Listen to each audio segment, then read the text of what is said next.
Hey, what's up, folks? Welcome back to On Texas Football, and welcome back to your Wednesday live stream. I'm lifetime Longhorn Rod Babers, pleased to be joined by the newest member of the On Texas Football family, my esteemed colleague and good friend, Jeff Howe. We'll be getting into a number of different topics today. As a matter of fact, Jeff Howe is a Cowboys fan, so the Cowboys are a big topic of conversation in the football world. So actually, I'm going to find a way to segue a Cowboys conversation into a Longhorn football conversation. We'll do that. I had years of experience with this on radio. So we'll do that. Starting off, hit the big news for you Cowboys fans out there, because a lot of our Longhorn fans happen to be Cowboys fans too. I'm a Texans fan, by the way, full disclosure. So thank you guys for joining us. Appreciate where you're joining us from, no matter where it is. We appreciate you guys taking the time. We'll probably have a little bit of a shorter live stream tonight. So if you got some questions, throw them out there early and often. We'll try to answer all the questions and address all the comments. Super chats, jump to the front of the line. You can interrupt the show at any time. Also, I want to talk running back a little bit on the show too. Pro Football Focus had their running backs to watch for the 2026 draft. And they didn't list any Longhorns, but it led me to really a thought about the Longhorn running back. So we'll get into that and talk about it coming up a little bit later on the show. We'll also dive into other Texas football nuggets. I want to talk about a couple of stories about the guys who just got drafted into the NFL. As a matter of fact, some of them are already expected to make big splashes, even during their rookie campaign. So we'll talk a little bit about that too coming up on the show. And also, President Trump may be appointing a commission to look at college sports. I don't know if you guys heard about this. Lately, there's been a lot of headlines that President Trump will intervene somehow in college sports. The first report was about an possible executive order that would have scrutinized major college sports and the NIL and their current predicament. And now they're talking about a commission that he may appoint. Who knows? President Trump's always been passionate about sports. He tweeted about the NFL draft. Was the last time you had a president tweet about the draft? Tweet about a quarterback sliding in the draft. You ain't gonna get that. So we'll see. We'll talk about that coming up a little bit later on. But Jeff, I want to start off because you're a Cowboys fan. So I want to get your thoughts. Yeah. Well, the big conversation right now, at least in sports, a lot of it surrounds the Dallas Cowboys, at least in the football world, them trading for George Pickens, the receiver from the Steelers, a young wideout. Actually, one of my favorite wideouts in the league. He's actually he's just a dog out there, especially on deep balls and contested catches. Yeah, what are your thoughts? You're a Cowboys fan. I will segue this to a Longhorn football conversation, so this won't be a Cowboys conversation, but I do want to get Jeff's thoughts because he is a Cowboys fan, just about, I don't know, how it's going to affect the Cowboys. You are in the division with the Super Bowl champions, and you got one of the best young quarterbacks in the Jaden Daniels. You got to do something to keep up. I'm interested to see where we go Longhorn-wise after this, but he's a pain in the neck. But he's really talented, number one. Number two, and I think the overriding theme, this is where I'm at with the deal. Jerry Jones, and by the way, I didn't have a problem with the Tyler Booker draft pick, but you could have just taken Matthew Golden and saved you a 3 for next year, but I digress. Jerry, I think, is going to go to his grave forever being haunted by the fact that he didn't draft Randy Moss. He let enough people in the organization talk him out of drafting Randy Moss. Whether it was trading Joey Galloway for 2 first-round picks, trading for Roy Williams for multiple first-round picks, trading for Amari Cooper. They traded Jonathan Mingo for a 3 last year. So it's just the need to try to rectify that Randy Moss misstep. He even signed. They even landed T.O. The T.O. was a Cowboy for a little bit, which I begrudgingly watched the Cowboys at that point. But I digress. Now I think Pickens is really talented. If you can keep him under control, great. If not, he'll just add to the circus that is the Dallas Football Cowboys. But I think this is Jerry always going back to the well of that'll talk me out of Randy Moss. I'll never let them talk me out of a big time receiver again. I don't disagree with that being kind of his rosebud, if you will. It has really influenced a lot of his draft decisions going forward, right? He's like, I'm going to roll the dice because I wanted to roll the dice then. He made a lot of his money, his fortune, rolling the dice, right? Taking big gambles. The Cowboys are one of those big gambles too. firing Landry. Like he's always kind of trusted his gut, and his gut has worked really well for him on the business side of things. Football wise, it actually did work early on, trusting his gut. I think at times now he may have the bubble gut, so it may lead him in the wrong direction. But I'll say this about George Pickens, and I do think it'll translate because at least translate to the offense, and this is how I make the segue to Texas football. The strength of his game. What's the strength of George Pickens' game if you ever watched him before? He's a contested catch beast, and he's a deep ball beast, right? You go look at him on 20-plus yard air reception. So we're talking about air yards, 20-plus yard airs, deep bombs down the field. He was second in the NFL with 14 of those. He actually has the second most deep ball receptions on 30-plus yard receptions behind Tyreek Hill. If you go look at him, he's great versus press. He has the most, if you go look at it, receptions on deep targets this past season too.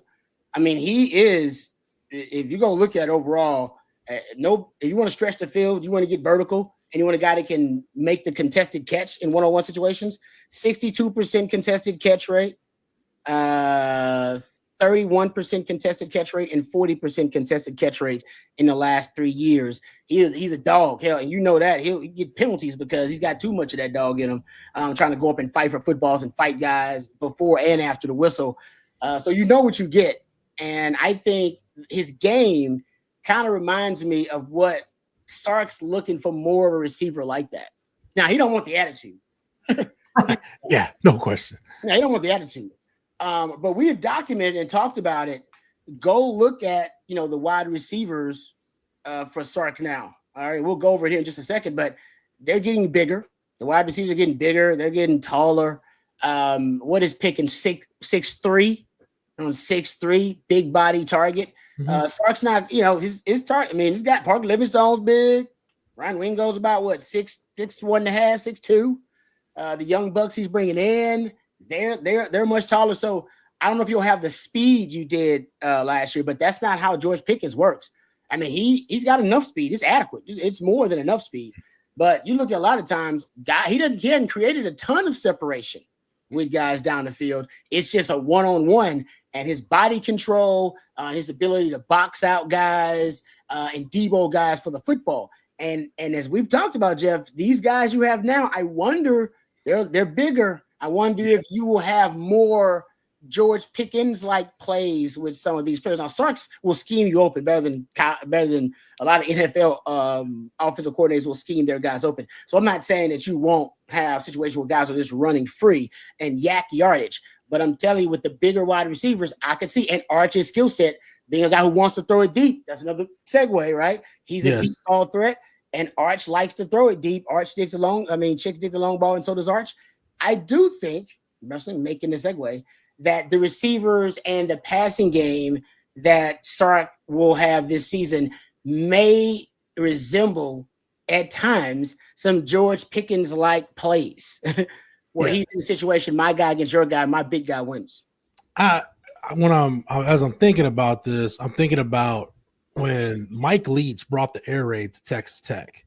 He had done it, he'd done it with Hal Mumme at Kentucky, and then he had it at OU for 1 year, but then he brings it to Tech. And I mentioned that because you're in the state of Texas, and we're a physical football culture here in the state. At least we were at the time. And it's like, and what was this guy crazy? He's throwing screen passes, and they're only getting 4 or 5 yards a pop. And at that point, it was Mike Leach realized if we run the ball for 5 yards, or we throw it and get 5 yards, what's the difference? Seriously, we're still moving the ball. If Texas led the country in explosive plays last year, gains of 10 plus yards. If Texas leads the country in gains of 10 plus yards in 2025, but you drop in, let's say, yak yards, but you go up exponentially in terms of air yards when the ball is in the air because of Arch's ability to push the ball down the field, does it really matter how you do it as long as you're still getting explosive plays and moving the chains? No. And getting it in chunks down the field? No. I think it's just going to be a little bit different means on how they get their explosive plays. Not to say, look, let's not get it twisted. You're not going to be slow. You're going to be a slug and play wide receiver for Sark. That's just not going to happen. So they've got guys that can run. But when you look at Arch's skill set, I think I want to ask Sark this at some point in the offseason. Was this intentional or was it just an unintentional consequence? These two things I'm going to bring up. One, you've got guys that are bigger bodied receiver that can, they're physically, their skill sets and their bodies are more designed to run the kinds of routes on the route tree that are going to bring out the best in Arch. Your deeper in cuts, your deep out cuts, your deep comebacks, your deeper post routes, all that stuff that's where you're actually pushing the ball down the field, not the short to intermediate game where Quinn was really good. I'm talking the intermediate to deep game, where it's pretty much been non-existent for Texas. That's going to be in the offense with Arch. And the other thing too, Rod, as you get into this SEC and you look at, let's say you go to non-conference games, right? You may need to, just to win an SEC championship, you may need to beat 10 different SEC teams for a conference championship, right? Go look at the corners in this league. Go look at the defensive backs. They're bigger guys. They're more physical. They can play man coverage. So I think it serves two purposes. I think it helps Arch, but also if your opposition is going to recruit bigger corners who are better in man coverage, you better have receivers that can manipulate man coverage. And like you said, there's different ways to do that. You and I in the Blitz days, we used to talk about this all the time. Justin Blackman is the classic example. Like with Justin Blackman, could he separate like with his speed? No, he wasn't that guy. Justin Blackman created separation with his catch radius. That was his separation. It was almost simulator separation. Des Bryant the same way. Des Bryant, as his speed decreased, but he still had elite level athleticism, his catch radius was his separation. You brought up contested catch situations. I think you're going to see far more contested catch situations for this Texas receiving core, probably than we've seen in any of Sark's first 4 years.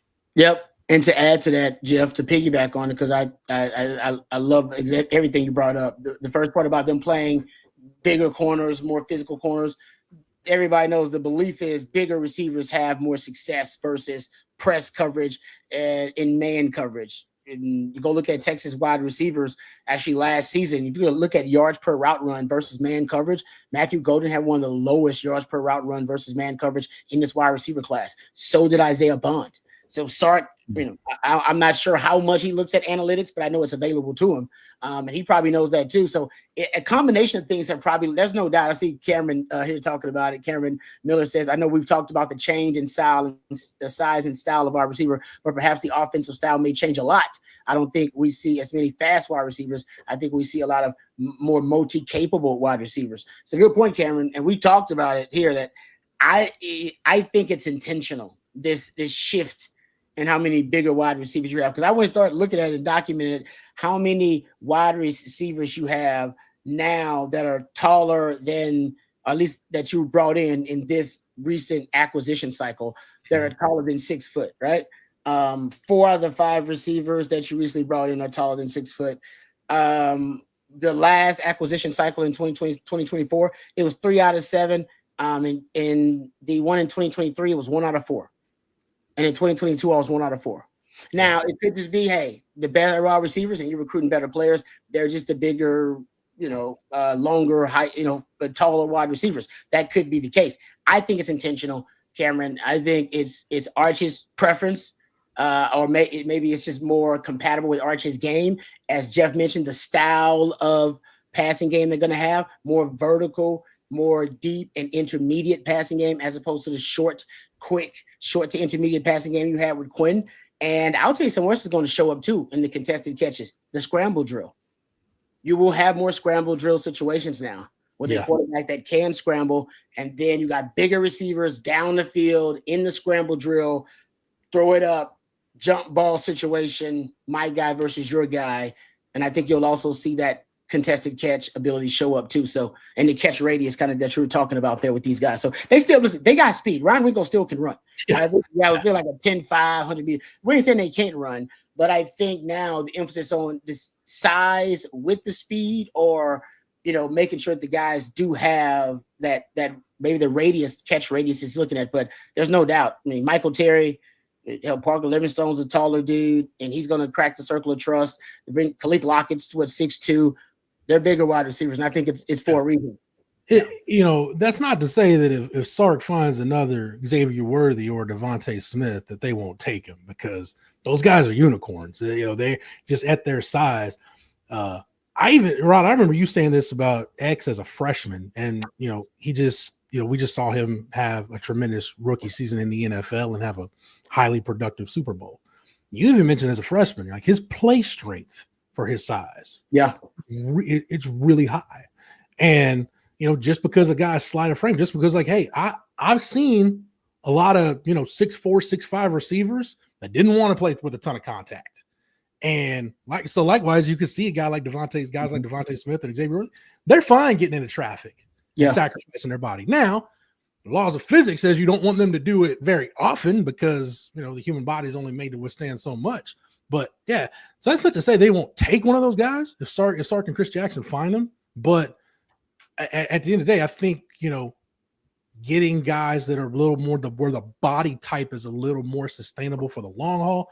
Mm-hmm. And here's the other thing and Sark has made mention of this, and I think you're going to see Texas do more of this now that the vertical game it can be a fulcrum of this offense again. I don't have the number in front of me, Rod. I don't even know where you can track this stat. I would imagine Texas has been one of the worst teams in the country the last 2 years at drawing defensive pass interference calls. Oh, yeah. When you don't take a lot of deep shots, doesn't leave room for it. And there will be games with as many deep balls as they're going to throw. There will be games where defensive backs decide, you know what? I'm going to pull Ryan Wingo down because the 15-yard penalty beats the hell out of giving up a 60-yard touchdown. Mm-hmm.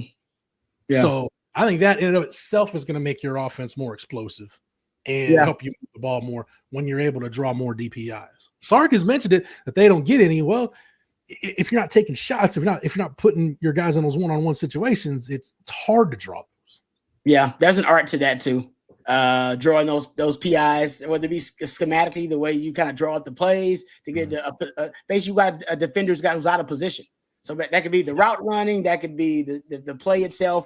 But you're right, I agree with you. I don't think they had enough PIs. And I'll say this, every now and then, and I actually think Sark is really good at this, they'll find a defender who's just really handsy, and they'll just kind of go after that guy. Yeah, and we've seen him do that a couple of times. He did it in the Clemson game a little bit. I remember Bama a couple of years ago they did that. I do like when they do that. Cameron, you're right. Golden was great at contested catches. Being a small guy, to Jeff's point, sometimes your body style or at least your physical profile does not necessarily always indicate your playing style. You know what I mean? Because Quandre Diggs, right? Small dude, packed a punch, right? Nathan Vasher could knock your block off, but Nathan Vasher's probably 170 some pounds, right? But so it doesn't always do it, but most of the time it does. And you said there have been big wide receivers.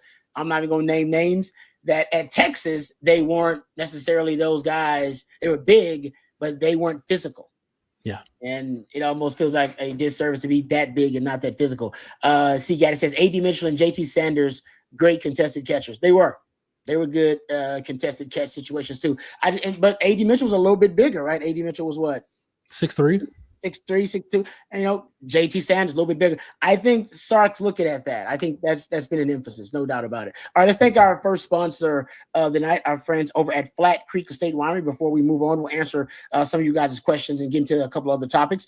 Flat Creek Estate Winery, folks, just minutes from downtown Austin, and they've won award after award for their vintage wine, Super Texan, one of my favorites. My wife loves it. Her mom loves it. My mom loves it. We enjoyed it over the holidays. I had a member of the Owen Texas football family come up to me during the Fan Fest and say, hey, me and my wife love Super Texan, and we really enjoy it. So I said, don't thank me, thank the good folks over at Flat Creek Estate Winery. So you also can check out Super Texan. They have it at your local Specs. They also have a display of Flat Creek Estate Winery at our local Central Market here. And it was fantastic. They had the Rosé on display, the Pinot Grigio on display. So the good word is getting out indeed about our friends over at Flat Creek Estate Winery. Not only do they produce some of the best premium wines on the market, but Flat Creek is also a gorgeous venue with barbecues and wine tastings and wine tours every single weekend. It's perfect for a day date with your significant other or a weekend getaway with that very special significant other. We actually had a member of the Owen Texas football family get engaged out there. So no matter how special the occasion, our friends fans at Flat Creek can make it that much more special for you. Thank you to Flat Creek Estate Winery for sponsoring our Wednesday night live stream and for being part of the On Texas football family. That's flatcreekestate.com. All right, let's get. Oh, you know what? Speaking of the Cowboys, we were talking about this. I want to get to. We were talking about the Cowboys. It's related. Jaden Blue. I started this, and I don't know if you can pull this up for us, Matthew. I actually saw an article over at NFL.com. Thank you very much. And it was, I believe, it was Chad Reuter. Chad Reuter. Yeah. Chad Reuter. I believe it's him, if I'm not mistaken. Boom. Thank you very much, Matthew. That's why Matthew's the best in the business. He was breaking down his day 3 picks that he thought would make the biggest impact early. Look who's number 1 on the list. Numero uno. Jaden Blue. Honestly, this fits because the Cowboys' backfield, it was really sus last season. And even now, they got some guys. I mean, they signed, Javonte Williams and who else they brought? Miles Sanders. Yeah. But those guys are on 1-year mercenary deals, I believe. They're trying to rebuild the backfield. I believe Jaden Blue can be one of the kind of pieces they build around. I don't think he's going to be the piece. But, man, having a back like Jaden Blue, every NFL backfield wants one now. Yeah. They used to have Jason Garrett had a term for them. He called them web backs. Okay. Yes. Very careful there. Yeah. No, that's what he called them. And I'm not web backs. I call them smart backs. The reason I call them smart backs, I say you want a running back that can, do a lot of different things, kind of like a smartphone. Come out of the backfield, be a receiver, line up in the slide, taking handoff. And Jaden Blue's kind of one of those new age smart backs that can do a lot of different things. So, man, if they put him in the right position, Jeff, man, he might have the first highlight reel play for any of the Longhorns drafted this year. It's possible. If you think about organizationally, the guys that the Cowboys have tried there, Ryan Switzer, they drafted once upon a time. Tavon Austin, they brought Tavon Austin in to maybe be that guy. And like you said, Jaden Blue's kind of the perfect guy for that role. And starter snaps. I like the way Chad Reuter put that. Is probably pretty good because he's going to get to play a lot. I mean, he's going to be your third down guy, but we know he's got enough wiggle and enough juice to be more than a third down guy. Now, he's not a guy you want slamming between the tackles for 15, 18 carries a game. But if you get his touches, get him the ball in the right spot, use him the right way, deploy him the right way, Jaden Blue can be really effective. I'm intrigued. Tony Pollard was what Tony Pollard did. He was supposed to be that guy for him. Yeah, and he, that was one that I think they learned their lesson with the Zeke contracts. Like, look, we're going to use draft capital and scrap heap to man the running back position. That's just the way they're looking at it at this point. But I'm intrigued what they're doing with Jaden Blue and Phil Maffa too, because Maffa can be the guy that can be that, hey, short yardage sledgehammer, or we need a dude that can just, if a defense is tired and we're trying to ice a game, put our 235-pound tailback back there and just let him go sledgehammer away. So Jaden Blue's a piece. Yes, he's you can call him a boutique player if you want, a gadget guy, but he's a gadget guy that can be pretty dang effective for what they want. Now, do you trust Brian Schottenheimer to push all the right buttons? That's a different conversation. But no, he's definitely in a position where he can help them a lot. Yeah. No, you're right. And he's got to deal with the ball security issues. They, can't have that in the league. That'll get you benched, just like got him benched here in Texas for a while. But man, and he actually, I think, rectified that issue later on in the season. But they use him the right way. Like, he had the best. If you go look at it, it's just his numbers, yards per rush, like in running zone concepts. He probably was, I want to say, he was the third best yards per rush in this running back class in zone running concepts. And the outside zone, dude was damn near 7 yards per rush on outside zone. And most of that was because of the Clemson game that had ridiculous numbers. But he's really good at running that concept. And as we saw, if anybody's going to put a linebacker on Jaden Blue, then it's an instant mismatch. Run the Texas route, run the wheel route, Get him out in the backfield in the flat on those swing routes, and he can do some damage out there if they're going to put a linebacker on. That's the conundrum. You got to put a safety on him because the linebacker is a mismatch every damn time. And think about him in an offense with CeeDee Lamb and George Pickens. Ooh. Group you got a tight end. You know, if you run him on a rail, are you gonna, if you're gonna devote a safety or a linebacker to him, somebody else is gonna be open. Or at least have a one-on-one situation, which if you're Dak Prescott, you think you take that all day, every day. So yeah, he can help open up things a lot. It's having a gadget guy, having a guy like this in the NFL. It's like having a big who can legitimately stretch the floor in the NBA. It just opens up so much stuff. It spaces everything better. You know, it makes it a lot cleaner for the distributor, in this case, the quarterback. I love the fit with him. Typically, I get nervous anytime, you know, the Cowboys take a Texas guy, because I just think there could be just so much pressure. Like saw with Roy Williams, saw with Connor Williams. There'll be so much pressure that it's unrealistic pressure. But no, Jaden Blue, I think, went to an offense that has said they know how to use this guy, and there are snaps for him to be had. Yeah. No, the offense looking – somebody, Texas boy, wanted to say best looking 8-8 offense ever. Well, you can't finish 500 though now because you got a 17-game season. That's what you say, 8-9 or 9-8. You got to do, but I get you. I like the punchline though. But we'll see. They got to do something to keep up in that damn division now. I mean, you got to do something. It's a pretty much an arms race now because Washington, they bulked up their passing game. Got Deebo Samuel in there. So I like the Cowboys' offense the way it's looking now. At least it's more explosive than it was a year ago. Thank God for the Giants. Yeah. At least you're better than the Giants. There you go. You're gonna beat up on the Giants all the time. All right, there you go. So, speaking of running back, I do want to get to another running back conversation here, but first I want to hit a couple of questions. There was a Pro Football Focus running backs to watch for the 2026 draft. I want to get into that conversation. Talk about the Texas running back position a little bit.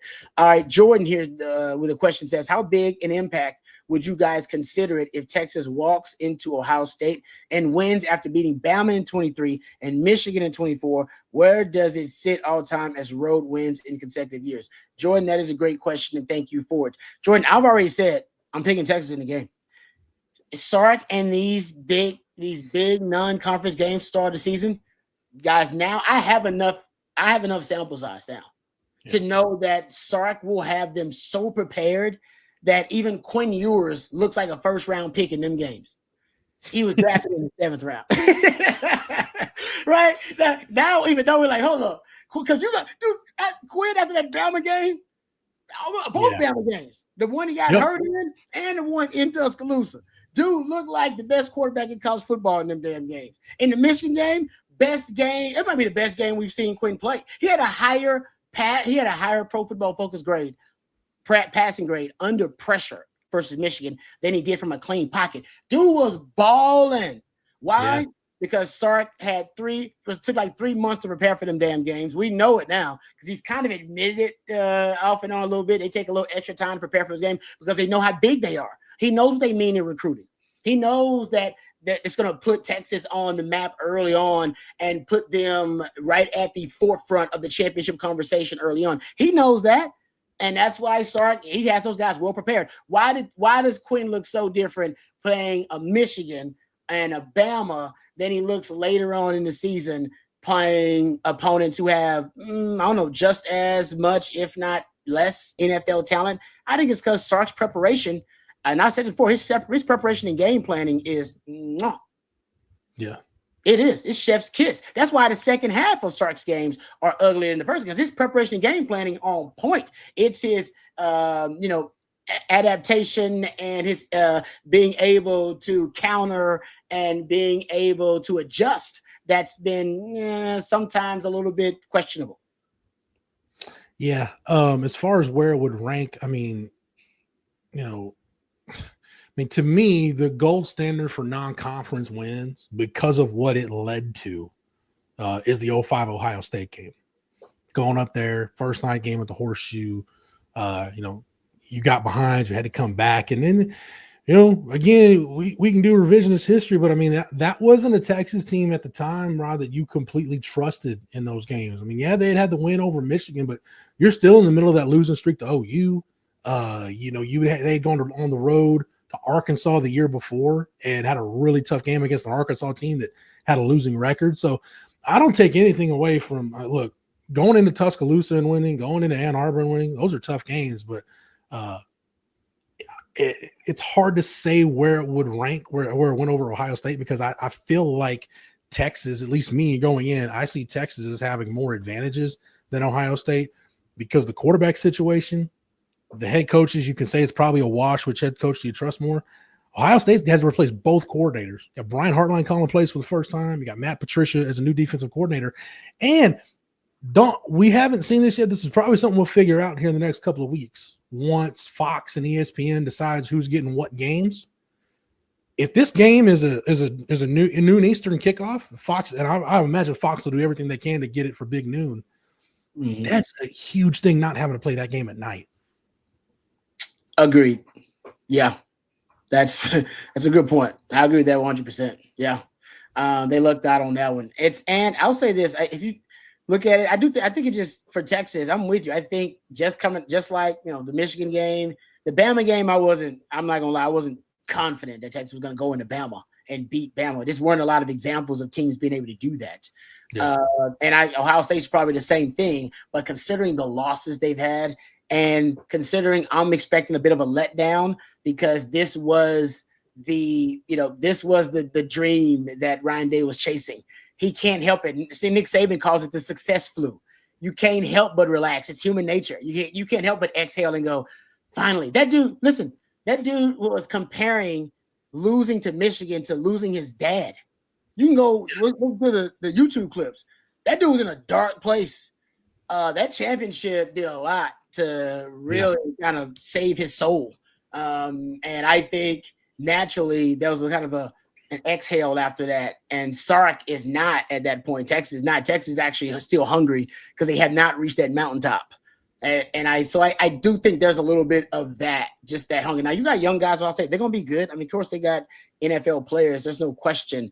But mentality of the program, there's a different mentality, I think, with Texas. They do got to go on the road to do it. That's big, to go on the road and beat Ohio State.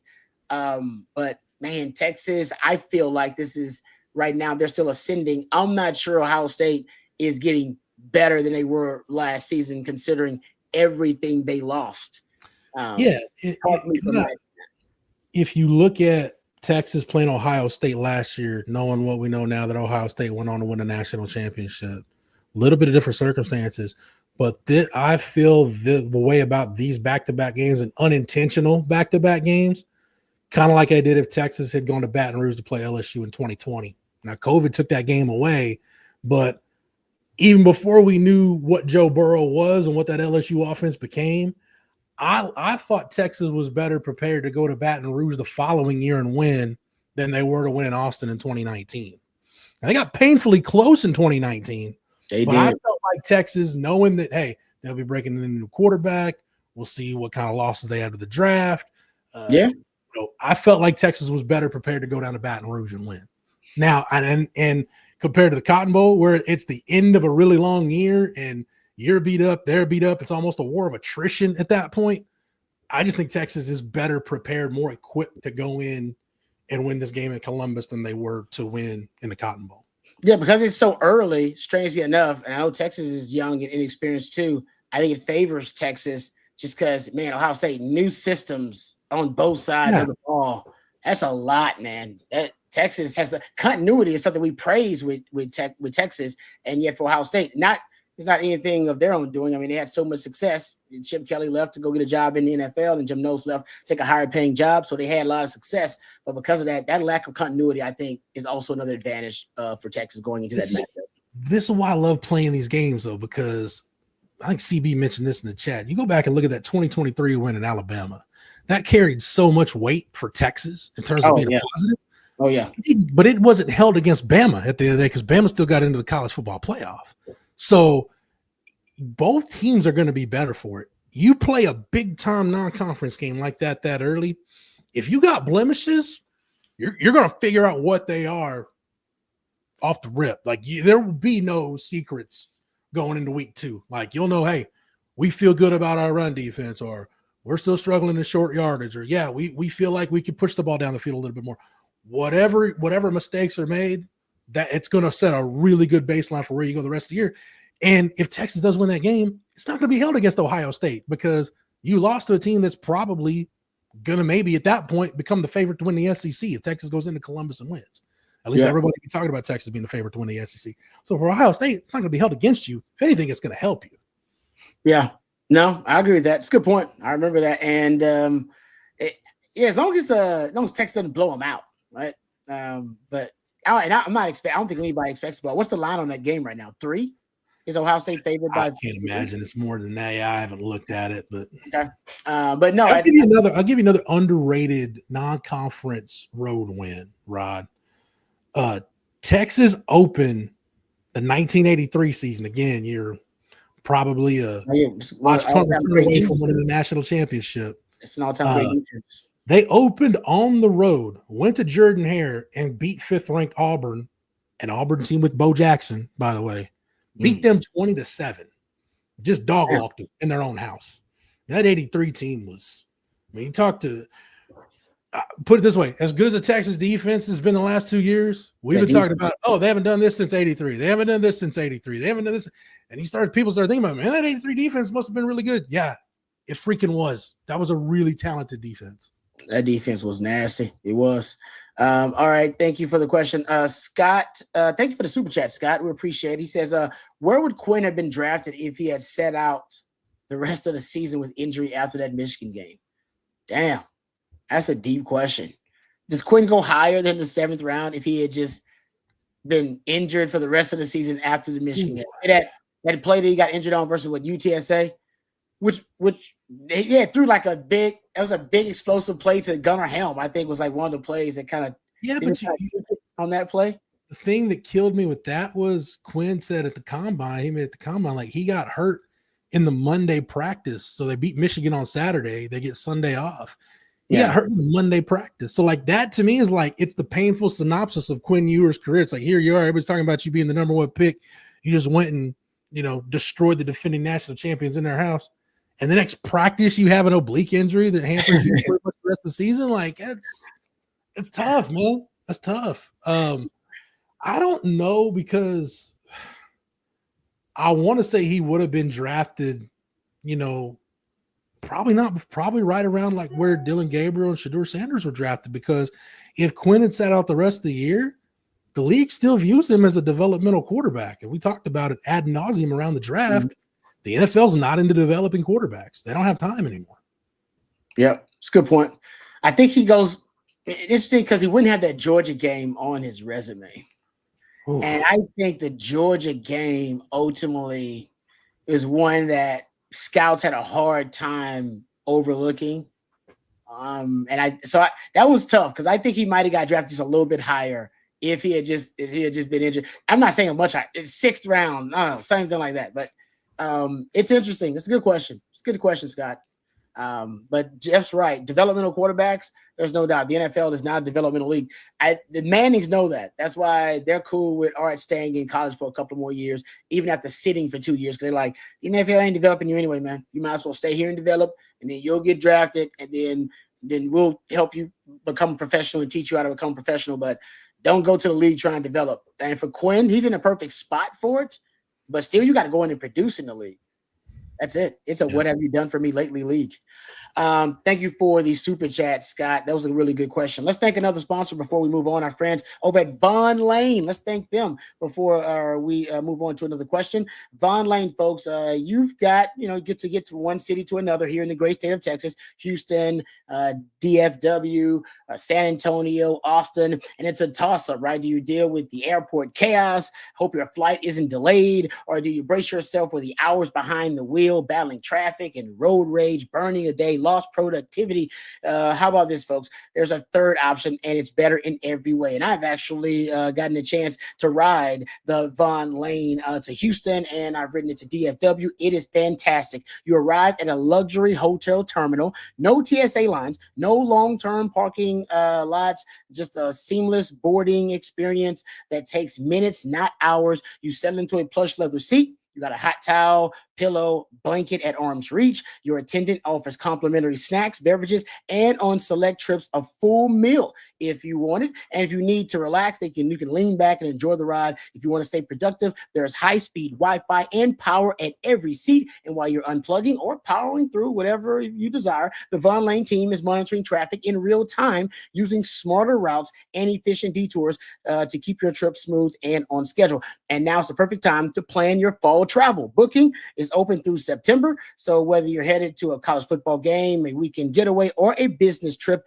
that needs to be done right, Von Lane makes the journey part of the reward. Von Lane serves Austin, Dallas, Houston, Fort Worth, San Antonio, and in the Southeast, Atlanta, Nashville, and Memphis as well. Visit vonlane.com. That's VONLANE.com.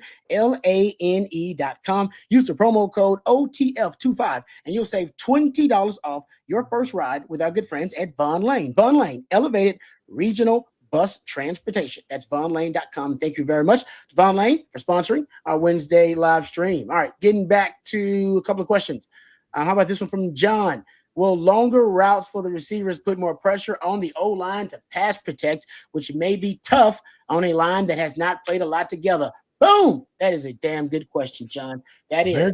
Very good question, John. I think it puts more pressure on your running game to be consistent and not so feast or famine like it was last year, because I think Texas is going to go back to using it with Arch. Again, you want to do things that accentuate, highlight, and elevate his skill set. I'm thinking about a lot more hard play action, not just like the token, oh, here we are in the shotgun and we'll just kind of do a little fake and ride it. No, I'm talking like back to the defense, hard play action, and then boom, I'm looking up and chunking it down the field.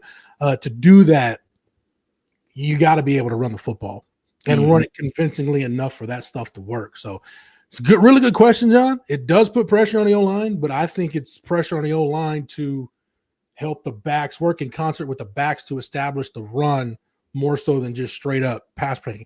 I think they're athletic enough that they'll be a pretty good pass protecting line. The challenge is going to be with communication. And if you're playing a team that runs a lot of games, typically you see this more in like your non-conference games against your group of six schools, where because they can't look, Sam Houston State and San Jose State, they can't just play Texas straight up, right? They got to run more games. They got to blitz. So I think in those games, some of those games, I think your communication is a lot more challenging than it is against an Ohio State or a Georgia, where more likely they're just going to try to play you straight up. Maybe they'll run some simulated pressures, but more likely they're just going to be like, we think our guy can beat your guy. And, at the snap, we'll see who's better. Yeah, no, I do. I wonder, because you don't know how this team is going to, or this offensive line is going to excel at pass protection. I mean, we just don't really know. But I do think Sark does a lot of insulation with his pass protection, meaning he's going to leave in a tight end. Now, how much of the offense will Arch command? Because remember, Quinn could change protections a lot. Matter of fact, the famous 4th and 13 or whatever, and he changes the protection to essentially make it max protect. He kept in a tight end and kept in the running back. So you end up with a max protection situation. So a lot of this is on Arch, I believe, with 3 years now in the system. How much can he recognize, oh, okay, you know what? The defense is going to give me a pressure from this side. Looks like they may have, a second level off ball blitzer. Hey, let's check this protection and give him self-time. I think that's a big part of it. Also, if we're going to go vertical routes down the field, I do wonder if Sark, and I've talked about this before, if he'll utilize more 12 personnel, and then essentially that extra tight end, as we talked about, if it's not the main kind of passing threat, which has usually been the case, is like a passing threat and then kind of a main, kind of a mainstay blocker in the 12 personnel. It was Gunnar Helm when JT Sanders was here. When Gunnar Helm was here, it was Juan Davis. if they're going to have that type of situation again, then he'll use 12 personnel and essentially insulate the protection with that extra tight end into block and have 6 guys in the block. And that'll allow him to get vertical downfield with more pass protection. So Sark I think he does actually a reasonable job of providing enough protection on deep routes. Cause like Jeff mentioned too, a lot of the misdirection and the pre-snap motion and movement and also the play action effect, it is meant to capture the eyes of the defense and oftentimes have them while they're still processing, all right, to have a lot of those guys almost stuck in the mud. You'll watch some guys, they'll be kind of stuck in the mud watching the flow and then go, oh, now I'm going to rush the passer because they thought it was a screen or they thought it was this. It was like, oh, man, because linemen are taught, hey, there's certain keys I'm looking for. Oh, this key says screen. This key says this. And you'll watch Sark on a lot of time on his deep shots on those play action where it's multiple fakes. There's multiple action going on. And a lot of the times it's not necessarily pass protection, but it is meant to capture the eyes of a defense. And oftentimes it will disrupt their rush while they process what's going on. And then they come. So it's fascinating. I know he accounts for that, but when they go deep a lot of the time, Sark has either made sure that he insulates the pass protection other ways or put so much deception in the play that it provides an insulation or protection. It's fascinating to me, in my opinion. We recorded Football Theory, which I say Football Theory is like the Blitz Light. So basically the live stream this week is kind of an extension of that. But because I'm thinking of something, Rod, as you're going through that, think about in his screen game, how often Sark rolls the quarterback, either a full roll, it's almost like a bootleg or like even a half roll. Yeah. With Arch's ability to throw on the run, his scramble ability, that should make your screen game even better, because if you start selling out to stop screens, just tell Arch to pull the ball, especially if nobody's accounting for the quarterback. Yeah. I mean, nobody accounting for Quinn could probably get you, 10, 12 yards.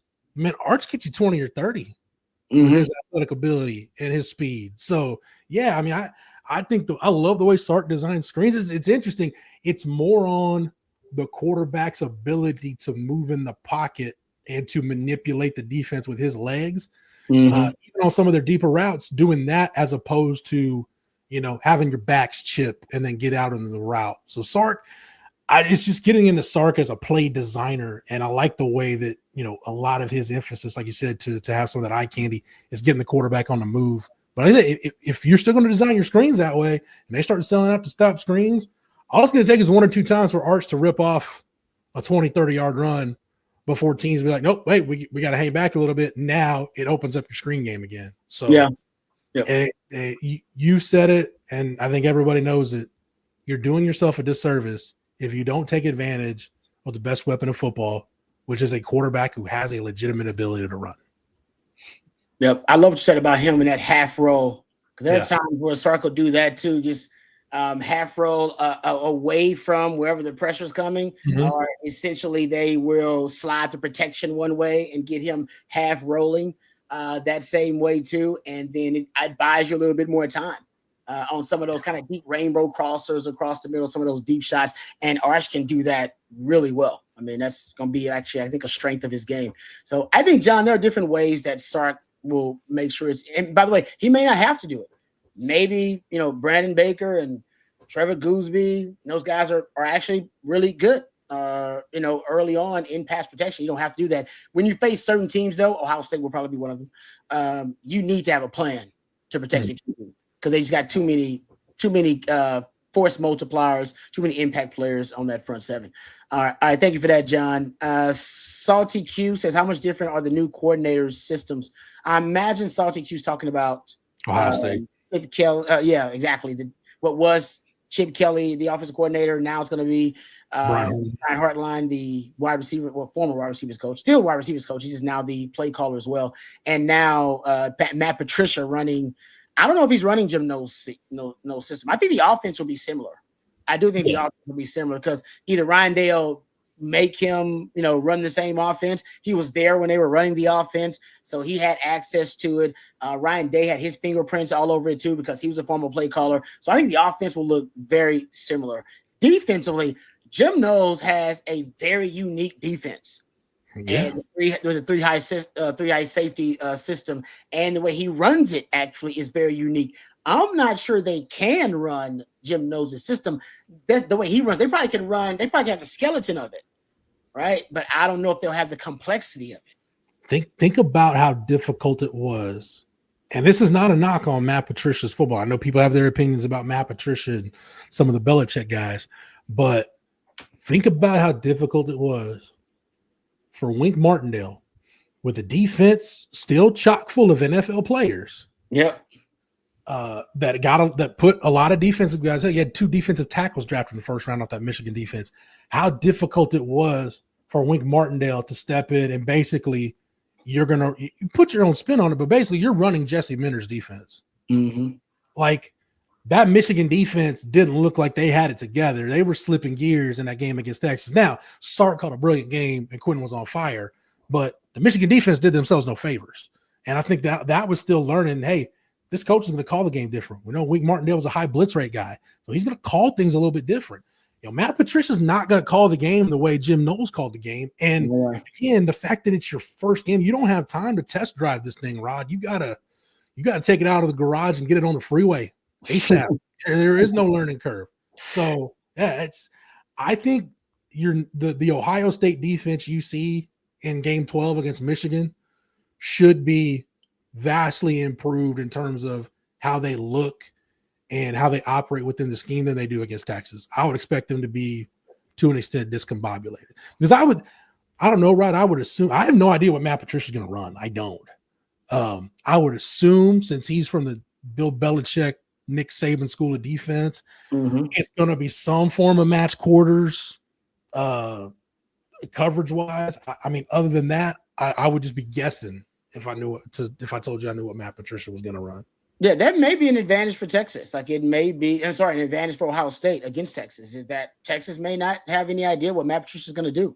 That'll be a game where we have to watch Sark adjust on the fly. Sark does a great job of, kind of feeling out defenses. He does a lot of motioning and with a lot of his formations and the structure of his offense, just trying to figure out the rules of a defense, like what rules do they operate by, and then try to violate those rules. That's basically what Sark does with a lot of the info that he gathers throughout a game.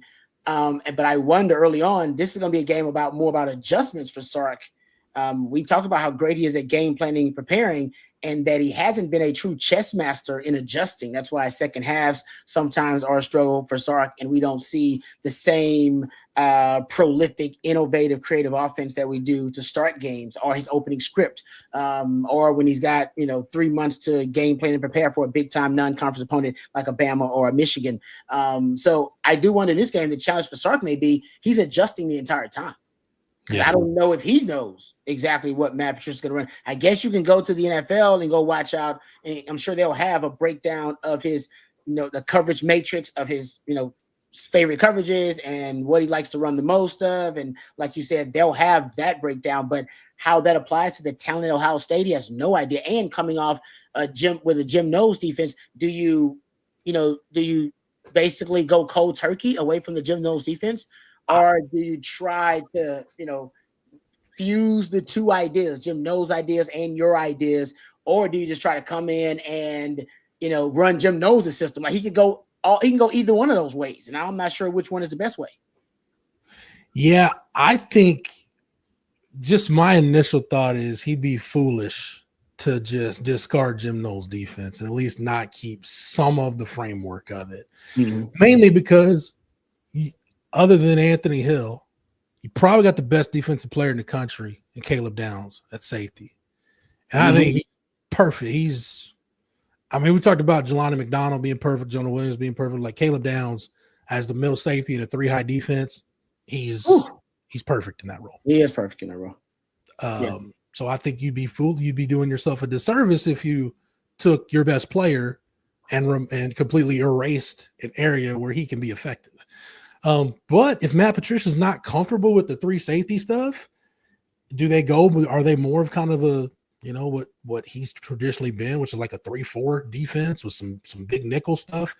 I don't know, Rod. It's gonna be fascinating. But yeah, I think there is going to be a feeling out process. But I don't know. I think it's more of an advantage for Texas because Sark will be able to dissect that defense, I think, quicker and more effectively than Matt Patricia is going to be able to adjust. Just because, again, you're at a real disadvantage. Like, hey, you haven't been in the college game since, 2002, I think, when he was an assistant coach at Syracuse. Oh, yeah. You haven't called defense. I mean, the last season he was with the Patriots, he was an offensive coordinator. When was the last time you called defense? Now you're doing it at Ohio State, and your first game was against Sark. Good luck. Yeah, and Jim Knowles actually he only faced Sark twice, but he's had some success versus Sark. And the 3 high defense, as I've talked about ad nauseum, it actually is a really good counter for Sark's system. And we've seen that, materialize, in the Big 12 and a couple of times outside of the Big 12. So we'll see. If he does his research, he probably should, like you said, either try to fuse those ideas or at least versus Texas, use more of that Jim Knowles system. But we shall see. Alan wants to know, who should Texas be more worried about? What did he say? Put that back up. As long as it's not third quarter. Oh. Yes. That's what I'm saying. But I'm saying Sark struggles a little bit in third quarters because that's the adjustment. That's the script is out the window. The preparation game plan is over with. That's done. That's all done. After the halftime, we're all in adjustment period. And that's when Sark is no longer, to me, I don't know. I don't consider him a chess master until he can call plays and be adjusting to or countering, I should say, whatever the opposing team is adjusting to, right? Yeah. He's got to win that battle more often. I think he always wins the game planning preparation battle. I don't know if he wins the battle of adjustments as much. You still win the game, but there are times where Texas will lose like the second half again, lose the third quarter. And I think that's something they got to work on. Alan wants to know, who should Texas be more worried about, Jeremiah Smith or Caleb Downs? Jeremiah Smith, because there's nothing. Look, especially if Matt Patricia keeps the framework of Jim Knowles' defense, keeps the 3 high, there's nothing you can do to take Caleb Downs away from the football. He's going to find a way to be around it every play.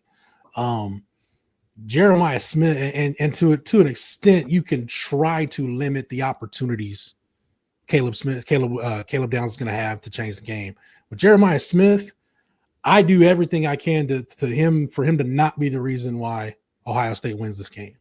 Look, if Carnell Tate beats you catching 10 balls for $150 and 2 touchdowns, so be it, right? Carnell Tate's really good. I'm not going to let Jeremiah Smith beat me, period, point blank, end of story.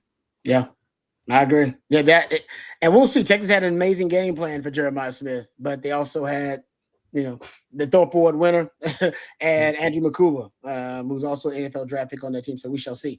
All right, let's thank our friends over at South Point Dodge before we move on here and getting close to the end of our live stream. So we do have some questions. Please throw them out there. But let's thank our friends over at South Point Dodge, folks. You can score big today right now with a great deal from our friends over at South Point Dodge. South Point Dodge has over 600 vehicles in stock right now, including the all-new 2025 Jeep Wrangler. Get the real deal today and drive away in the Jeep Wrangler, a vehicle built for adventure. Plus, you can get employee incentive pricing. That's right. You pay what the employees pay right now at South Point Dodge. That's the real deal with our friends over at South Point Dodge. So score big today at South Point Dodge. You can go see their inventory for yourself off of I-35 in South Austin, or you can go online at southpointdodge.com and go check out their inventory there as well. But don't forget, employee incentive pricing at South Point Dodge. You won't find a better deal than that, whether it's a new car, used car, trade-in that you need, a truck or car, whatever you need. Austin's Automotive, everything is southpointdodge.com. I really appreciate them for being a part of the Owen Texas football family and sponsoring our Wednesday night live stream. CB has a question. Rod, from your perspective as a player, what changed for Mac after OU won the national championship in 2000? It was just pressure. I mean, imagine Longhorn fans watching their rival Oklahoma win a national title with the second-year coach. Second year. He won in his second year, guys. Running that air raid. Leach wasn't there. Leach was already gone. He was running the air raid. I think it was, is it Mangino? Was he? It was Mangino, but you had Josh Heupel in those receivers. Yeah, I mean, he was still running the air raid, but that it was a pressure that was put on Mac. Mac thought I think Mac today he thought, man, I'm doing a damn good job starting up this program. Right, he had won the Heisman. They had won the Heisman his first year. They had already had a signature win beating Nebraska. That was a big win for Mac. 9 wins to start out. I mean, things were pretty good. Recruiting class in '99 was the best recruiting class in the country. Mac was sitting back thinking, man, life is good. They beat Oklahoma in '99, and in 2000 we get blown out, and they win the national title, and the pressure started to build. It was like, Mac, your number 1 class ain't good enough. Mac, your 10 wins ain't good enough. Your double-digit wins ain't good enough, and your number 1 recruiting class ain't good enough. You need to win a national title. So I actually thought it brought out the best in Mac. I think Mac would have got way too comfortable if not for Bob Stoops. I always said Batman needs a Joker, and Stoops was Mac Brown's Joker, and it brought out the best in Mac. It turned Mac into Dark Knight. Remember, by the time VY came, Mac was a totally different Mac. He was dancing to 50 Cent. He was, guys had braids and earrings on the team. He was jamming, rap music and hip hop music in the stadium. That was a different Mac than the Mac who used to jam. Oh God, who was it? Leanne Womack. Good Lord! Before games, guys, he would jam Leanne Womack. I'm not making that up. Yeah, I was there in the stands. I remember. Yeah, that's what we would jam before the games to get hyped before games. And he didn't want guys wearing earrings. He didn't want guys having braids in their hair and all that kind of stuff. And Mac, he evolved over the years. And I think part of his evolution was them winning a national title. It changed Mac. And I think it made him better. It focused him. It made him more determined. And that's why they went on that run. Rod B was getting drunk on Trick Daddy in his headphones before the game. Oh, man, that's right. In the stadium having to listen to God knows what. I Hope We Dance. Was that the name of the song? Yeah. I hope. Oh, God. Mac thought that was like the jam. Like, Coach, don't nobody want to hear. It's a good song, but nobody wants to hear this before we got to go out there and knock heads. We do not want to hear. But Rod, you know what it was though? When in 2000, basically everything bad that could have happened for Mac that could have gone wrong did. You guys went out to Stanford and lost that game, that non-conference game. That was brutal. So that's like, well, okay. Thought this team was going to be like a top 5 team in the country all year. Maybe not. You had the loss to OU. Then you had the whole Sims major thing, which I don't know if Mac has come out and said now he realized he handled that poorly, but I think we all realize how poorly he handled it. Everything just kind of came together in an unsavory manner all at the same time. And it ends with OU winning the national championship. And the honeymoon was over basically at that point. Matthew, I think it's Leanne. What is it? I don't know. Leanne Womack? Yeah, Leanne Womack, I think is her name.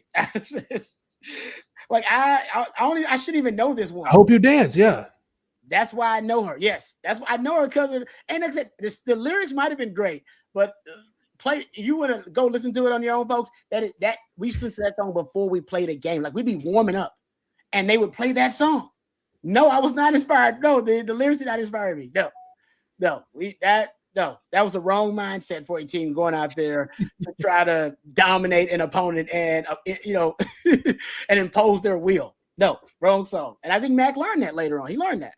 He learned that. And go listen to it. Go to a Texas practice. They ain't playing nothing like that. And I ain't saying you can't play country, and I ain't saying you can't play rock. You can't play Leanne Womack. Yes. All right. I Hope We Dance before we get ready to play a football game. All right, let's thank our last sponsor of the evening. We got I think a couple of more questions, and then we'll end things tonight. But let's thank our friends over at Advanced Pain Care.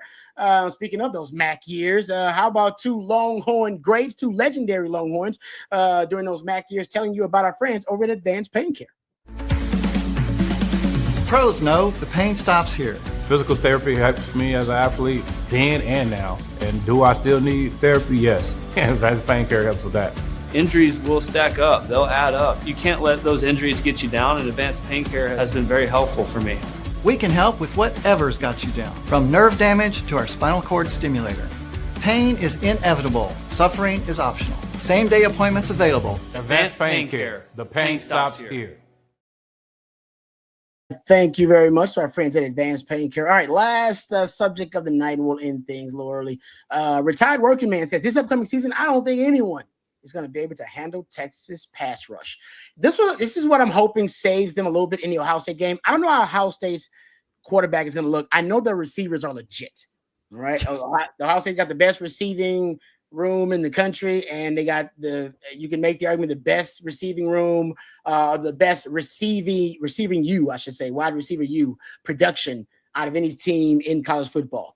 But in Texas DBs, I do think they got a lot of talent. I'm worried about them matching up a little bit with those wide receivers, and none of that will matter, and it'll all be moot if that pass rush gets home a lot. And I do think Texas, based on my research, I think they might have the best pass rush in college football returning. It's very possible Anthony Hill's weaponization will depend a lot. I think will be one of the big factors in making that happen. But I think they got one of, if not the best pass rush returning in college football. One guy that I'm interested to see how he translates to Ohio State, because we saw him play a big role at West Virginia. That's C.J. Donaldson. He can do a lot of different things for them. So they're going to be different losing Judkins and Henderson at running back.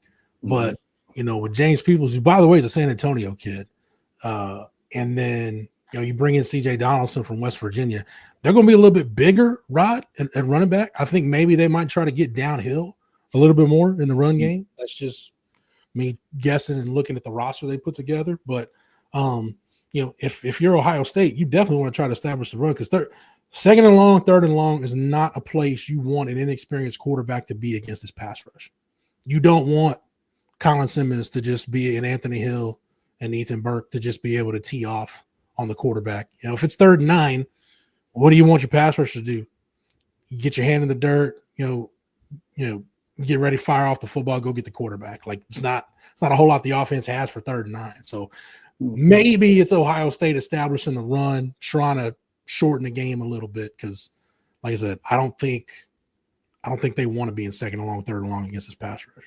Yeah. Last stat I'll give you, among the returning defenders with at least 8 sacks and a pressure rate of at least 15% in a single season since 2022. So at least you've had 8 sacks in any single season and a 15% pressure rate in any single season since 2022. Texas is the only program with 3 such defenders, because Trey Moore did it at UTSA, Colin Simmons has done it, and Anthony Hill has done it. They're the only school with that many guys that have done it. So that puts them in an elite category, in my opinion.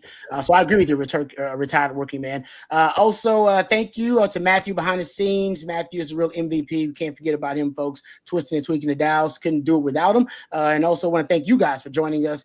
We appreciate all your participation in the show tonight. Had to end things a little bit early, but we appreciate all your questions and comments. Also, I want to thank our sponsors. Thank our friends over at Von Lane, vonlane.com. Use that code OTF25. You'll get $20 off your first trip with Von Lane.